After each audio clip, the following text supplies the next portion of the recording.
இன்றைக்கி பாலக்கீரை கூட்டு செய்ய போகிறேங்க.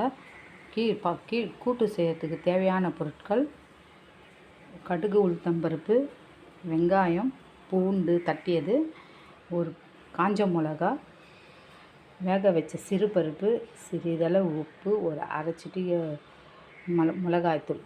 இவ்வளோதாங்க. எப்படி செய்யலான்னு பார்க்கலாம் வாங்க.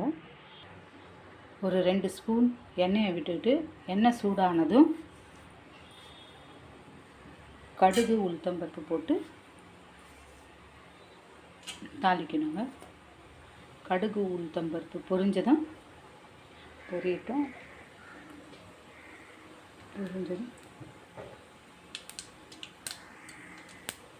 நல்லா பொரியும் போது தட்டி வச்ச பூண்டு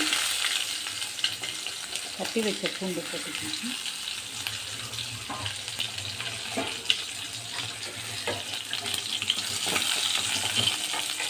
தட்டி வச்ச பூண்டு, ஒரு காஞ்ச மிளகாய் எடுத்து வச்சுருக்கோங்க, அதையும் சேர்த்துக்கிட்டு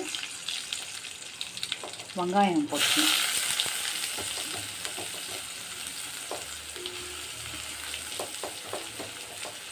வெங்காயம் போட்டுட்டு நல்லா ஒரு 2 நிமிஷம் வதக்குங்க.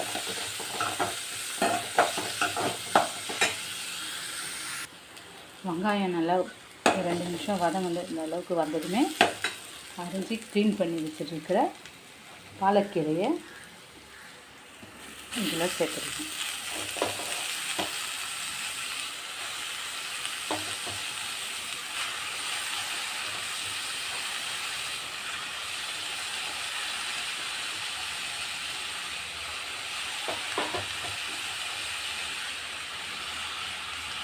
கீரையை சேர்த்துட்டு ஒரு 2 செகண்ட் நல்லா வதக்கணும். இந்த எண்ணெயில் கொஞ்சம் வதக்கணும்.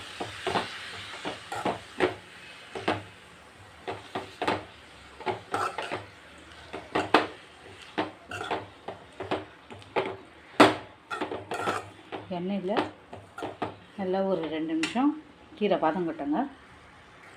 கீரை நல்லா வதங்கியாச்சுங்க. கீரை வதங்கினுமே அதுக்கு தேவையான அளவுக்கு உப்பு ஒரு 1/2 ஸ்பூன், ஏன்னா கீரைக்கு கம்மியாக தான் தேவைப்படும், ஒரு 1/2 ஸ்பூன். அதுக்கப்புறமா ஒரு அரை சிட்டிகை மிளகாய்த்தூள், வீட்டில் அரைச்சது, அதுலேயே எல்லாம் இருக்கும், மஞ்சத்தூள் எல்லாம் போட்டு தான் இருக்கும். அதனால் தனியாக போடணும்னு அவசியம் இல்லை. அது போட்டு ஒரு 2 நிமிஷம் நல்லா வதக்கிட்டு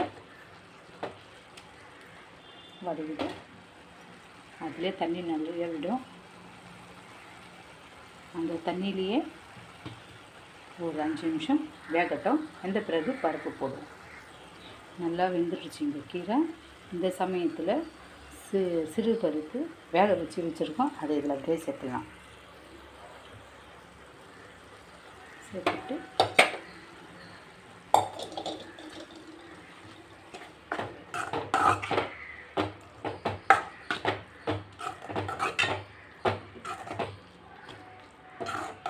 சிறுபருப்பை சேர்த்துட்டு ஒரு தடவை உப்பு சரியாக இருக்கான்னுட்டு லைட்டாக செக் பண்ணிக்கிட்டு தேவைப்பட்டால் போட்டுக்கோங்க. துருவின தேங்காய் பூவை அது மேலே தூவிடுங்க.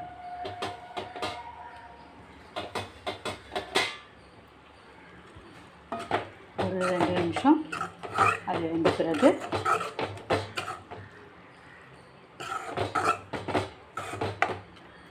நல்லா போட்டாச்சுங்க.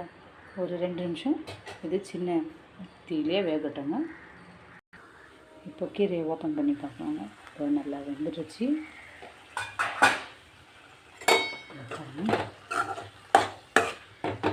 கீரை கூட்டு ரெடி ஆகிடுச்சுங்க.